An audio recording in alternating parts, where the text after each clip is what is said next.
खबर भदोई से है, जहां यूनियन बैंक ऑफ इंडिया के वाराणसी अंचल के निर्देशन में सोमवार को एसएसआई शाखा भदोई में एमएसएमई आउटरीच मीट का आयोजन किया गया। कार्यक्रम में पश्चिम एशिया संकट के बीच एमएसएमई क्षेत्र की चुनौतियों और अवसरों पर व्यापक चर्चा हुई। बैंक ने भदोई के उद्यमियों को 25 करोड़ रुपए से अधिक के ऋण स्वीकृत किए और 17 करोड़ रुपए के संवितरण पत्र वितरित किए। भदोई से फारूक जाफरी की रिपोर्ट। वो क्या लाभ लेना चाहेंगे, क्या किस तरह की बातें? ये कार्यक्रम बहुत अच्छा था और इसकी काफ़ी तारीफ होनी चाहिए। जो पहल बैंक की तरफ से हुआ है, हम एक्सपोर्टर अपने अपने कामों में मसरूफ़ रहते हैं, हमें पता नहीं कि क्या चल रहा है, कुछ जानते हैं कुछ नहीं जानते।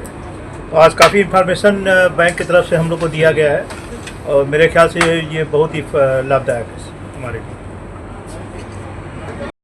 क्या कहना चाहेंगे? मैं केडी गुप्ता, उप अंचल प्रमुख वाराणसी अंचल, यूनियन बैंक ऑफ इंडिया से वाराणसी से आया हूँ। अभी जो पिछले 3-4 महीने में अंतर्राष्ट्रीय परिदृश्य पर जो घटनाएं हुई हैं, ऐसा लग रहा है कि हम लोग धीरे धीरे एक आर्थिक संकट की तरफ बढ़ रहे हैं और इस चीज़ को देखते हुए सरकार ने सही कदम सही समय पर उठाया। उन्होंने एक नया स्कीम लॉन्च किया है UGCL 5.0, जिसमें सभी MSME बिजनेस को 20% अतिरिक्त ऋण देने का प्रावधान है, जिससे कि वो बढ़ते हुए अपने जो खर्च हैं या मार्केट में जो धीमापन आया है उसको काउंटर कर सकें और अपने आप को आर्थिक संकट से निकाल सकें। यह ऋण आपको 20% अतिरिक्त ऋण के रूप में WCL के फॉर्म में दिया जा रहा है सभी कस्टमर्स को, और इसकी रिपेमेंट की अवधि 5 साल की है। 1 साल का फ्री पीरियड है, 1 साल के बाद 4 साल में इस लोन को रिपेमेंट करना है और ब्याज दर करीब 9% से नीचे। तो इन सभी सुविधाओं के साथ ये आर्थिक संकट से निकलने के लिए ये ऋण सभी MSME ग्राहकों को प्रदान किया जा रहा है। इस चीज़ को जनता तक जन तक फैलाने के लिए इस तरह की मीटिंग्स हर जगह आयोजित की जा रही है। हमारे जोन में ये 6ठी मीटिंग है। इसके पहले हम लोगों ने आजमगढ़ में, गाजीपुर में, जौनपुर में, वाराणसी और चंदौली जिलों में इस तरह का कार्यक्रम किया है। इसी क्रमबद्ध तरीके में आज इस कार्यक्रम का छठा आयोजन भदोई में किया गया है। जो अधिकतर ग्राहक जिन्होंने पार्टिसिपेट किया इस कार्यक्रम में वो कारपेट के मैन्युफैक्चरर्स थे। कारपेट मैन्युफैक्चरर्स के अलावा अन्य MSME क्षेत्रों में जैसे कि सीमेंट वगैरह इत्यादि क्षेत्र के निर्माण में भी कुछ ग्राहक लगे हुए हैं।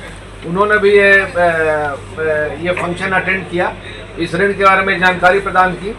बहुत सारे कस्टमर्स ने जो पश्चिम एशिया में जो संकट जो आया है उसके चलते किस तरह से अपने आप को प्रभाव में मान रहे हैं, इसकी भी चर्चा खुलकर उन्होंने की। इस कार्यक्रम में हमारे केंद्रीय कार्यालय के GM MSME श्री संजीव कुमार और हमारी मुख्य अर्थशास्त्री कनिका जी ने भी भाग लिया और ग्राहकों के सभी सेंटिमेंट्स को ध्यान से सुना एवं नोट किया।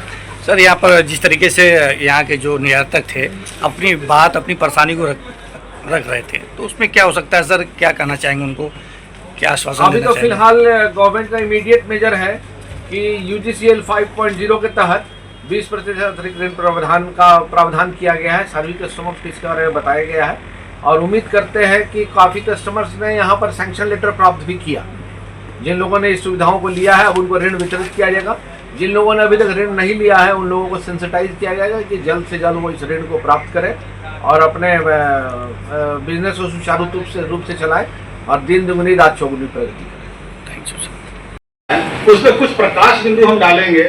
तो सर, जो फर्स्ट स्लाइड है ये दिखा रहा है कि जब कोई पृष्ठभूमि है, किसी चीज कोई भी इम्पैक्ट आता है तो उसकी पृष्ठभूमि क्या है। तो ये पृष्ठभूमि ये दिखा रहा है कि हमने जो बिजनेस में इम्पैक्ट झेला है पिछले 10 सालों से, 1 दशक में। तो सबसे पहला जो इम्पैक्ट स्टार्ट हुआ था वो कोविड से, जो 2020-21 में हुआ था। देन आफ्टर रसिया और यूक्रेन वार। हालांकि रसिया यूक्रेन वार का बहुत ज़्यादा इफेक्ट हमारे इकोनॉमी पे उतना ज़्यादा नहीं आया था कोविड के अलावा, लेकिन इस धरती पे जो थर्ड है वो है 25-26 में जो टैरिफ आया था। टैरिफ का काफ़ी इफेक्ट हुआ था, बिकॉज यहाँ जो है सारे जो है मैक्सिमम हमारे पास जो है एक्सपोर्टर हैं और उनका मैक्सिमम बिजनेस जो है USA से अप्रॉक्स 90% टर्नओवर जो है उनका वो आज भी USA पे डिपेंड करता था।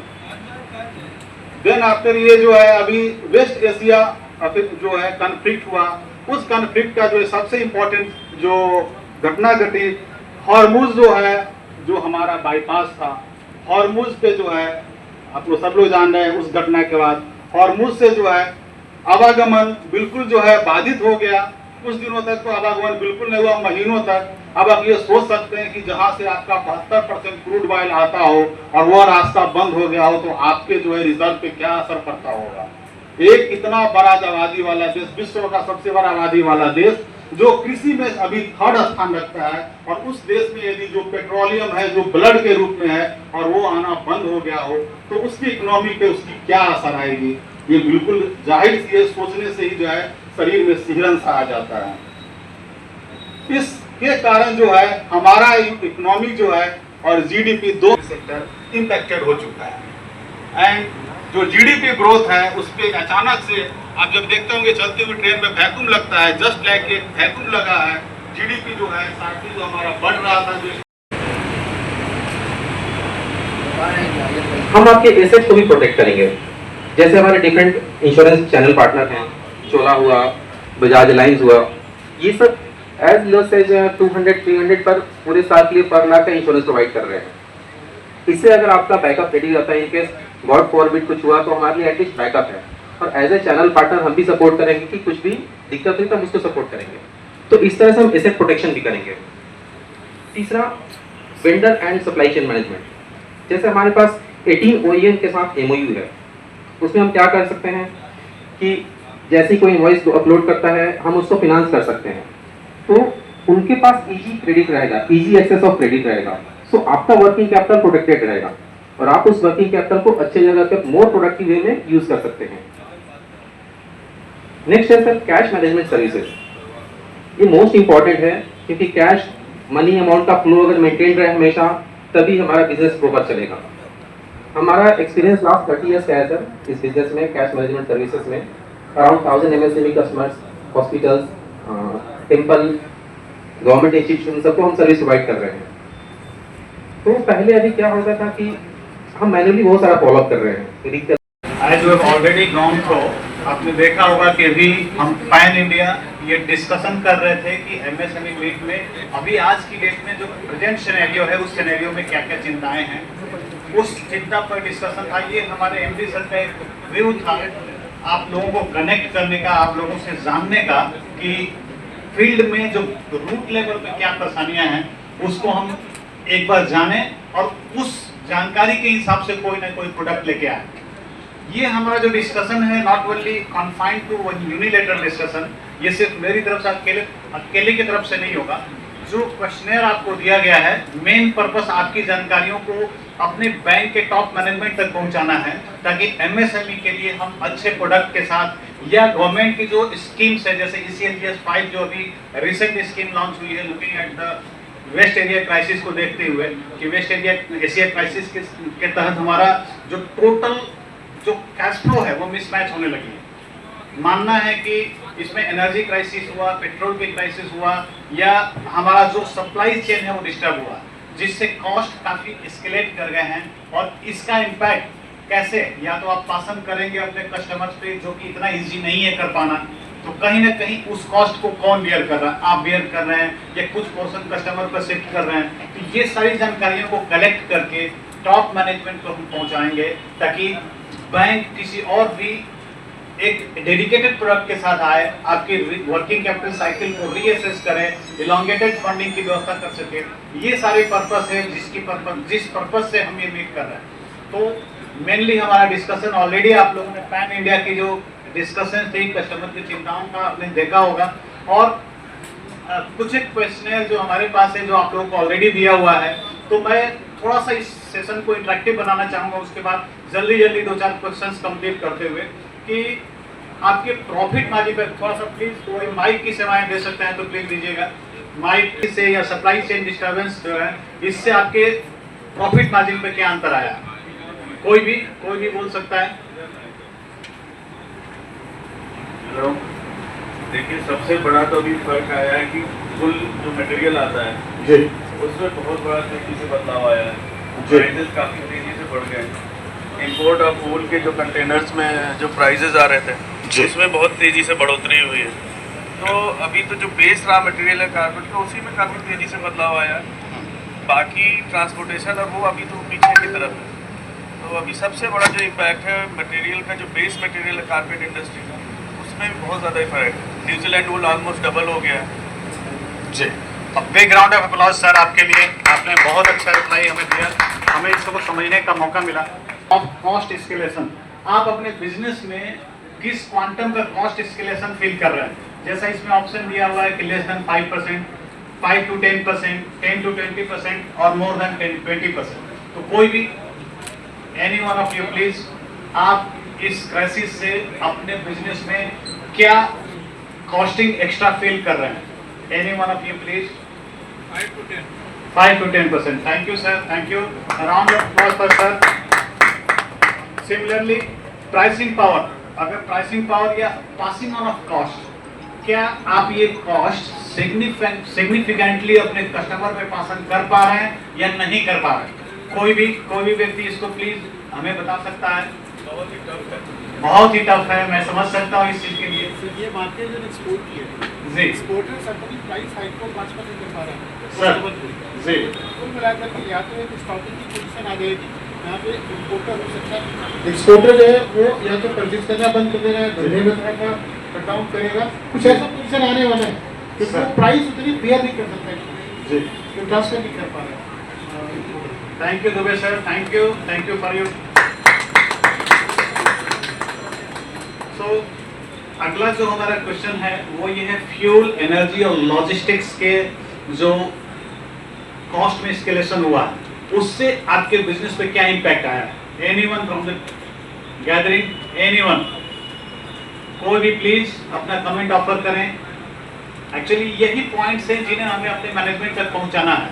हमारा व्यू जो है आप लोग के व्यू से कलेक्ट करके एक मिनट्स प्रिपेयर करना है और इस मिनट्स को हमारी टॉप मैनेजमेंट तक पहुंचाना है। जी सर प्लीज। मेरा नाम जफर अंसारी है, ईस्टर्न होम इंडस्ट्रीज से हूँ मैं। मेरे एक दो कंसर्न हैं, जैसे ये ECSDS जो स्कीम है इसमें रेट ऑफ इंटरेस्ट 9% है, जबकि हम लोग अगर पैकिंग रेट अवेल करते हैं तो उस पर एक सबवेंशन भी मिलता है। तो मेरा ये एक रिक्वेस्ट होगा कि आपके अगर इस बात को हम लोग आगे बढ़ाएँ, इस पर भी सबवेंशन अगर एक्सपोर्टर्स को मिले अगर, तो हमारे लिए कॉस्ट ऑफ मनी काफ़ी हाई हो जाएगी 9%। और दूसरा एक ये है सर कि पहले EFC अकाउंट में हम लोगों के जो फॉरेन रेमिटेंसेस आते थे वो डॉलर अकाउंट में रखते थे हम लोग, क्योंकि हम लोग वुड भी इंपोर्ट करते हैं और बहुत सी रॉ मटेरियल जो इंग्रेडिएंट्स हैं वो इंपोर्ट होते हैं, तो वो एक ईजी रहता था। Dollar is continue to rise, एक बफर हमको मिल जाता था कि मेरा पैसा कुछ EFC में है, अभी कुछ यूज है आके लेबल वगैरह हर चीज़ इंपोर्ट होता है। एक वो इशू है कि उसमें अगर कुछ और क्लैरिटी आ जाए, because right now I understand कि 30 दिन से ज़्यादा EFC अकाउंट में आप पैसा नहीं रखते। और एक और इशू है sir, I have heard that some banks specially in Bikaner and Panipat area, जो एक्सपोर्टर्स वहाँ पे रॉ वुड इंपोर्ट करते हैं न्यूजीलैंड से या दूसरे कंट्रीज से, उनको एक सप्लाई क्रेडिट टाइप की कोई चीज़ अवेल होती है जिसके अगेंस्ट में बैंक गारंटी देती है वहाँ पे एक्सपोर्टर्स को जो रॉ वुड एक्सपोर्ट करते हैं 120 डेज या 180 डेज, इस तरीके की उनको क्रेडिट की गारंटी देती है बैंक। तो वो यूनियन बैंक पे मैंने इंक्वायर किया था, वो यहाँ पे I was not able to get a concrete answer on that. So if you could please elaborate if there is any scheme that is available at Indian Bank, or if we can do something to get that kind of a facility, because container जैसे उन्होंने हमारे colleague ने बताया कि New Zealand prices they shot up 40%। So obviously ये आपने 20% हमको दिया है, it is helping us to take care of the other investment that we need. But एक द कंटेनर न्यूजीलैंड से आता है जो पहले $40,000 का होता था, now it is costing us like $70,000। So to keep the flow going, उसमें अगर हमको इंपोर्ट करने के लिए भी कोई फैसिलिटी अगर मिल जाए जो और बैंक्स दे रही हैं और जगहों पे, तो that would be very helpful. Thank you sir, thank you for showing your concern. A great round of applause for Zafar sir.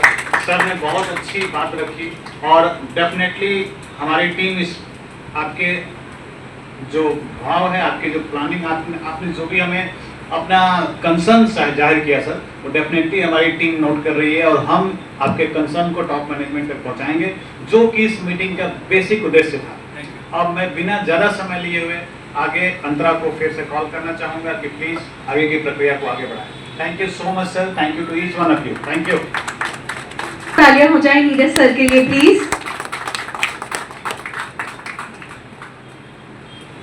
Ladies and gentleman, अब मैं बड़े ही आदर और सम्मान के साथ हमारे जोनल एश्योरेंस हेड श्री केटी गुप्ता सर से अनुरोध करूंगी कि वे मंच पे आए और हमारे सभी वैल्यूड कस्टमर्स को संबोधित करें। एक बार जोरदार तालियों से प्लीज स्वागत करें हमारे जोनल एश्योरेंस हेड सर का।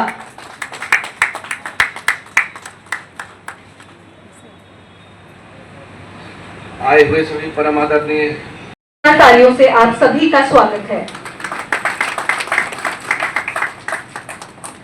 Ladies and gentlemen, to formally commence today's auspicious program, we shall now proceed with the traditional lighting of the ceremonial lamp. May I now have the honor to kindly invite our esteemed dignitaries on the stage to illuminate the lamp. I would like to invite our respected Zonal Assurance Head Sir, Shri K.D. Gupta Sir, AGM Credit FGMO Varanasi, Shri Neeraj Kumar Ojha Sir, Regional Head Prayagraj, Shri Shashikant Prasad Sir. I would also like to warmly invite our valued customer to kindly join our dignitaries on the stage.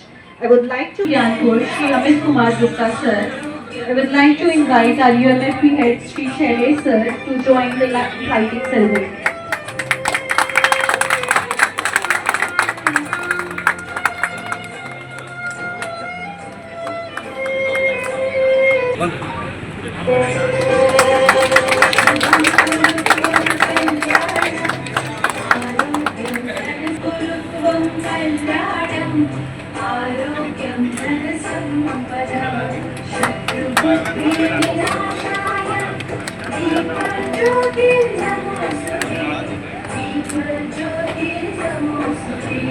शुभं कुरु त्वं कल्याणं आरोग्यं धनसम्पदः।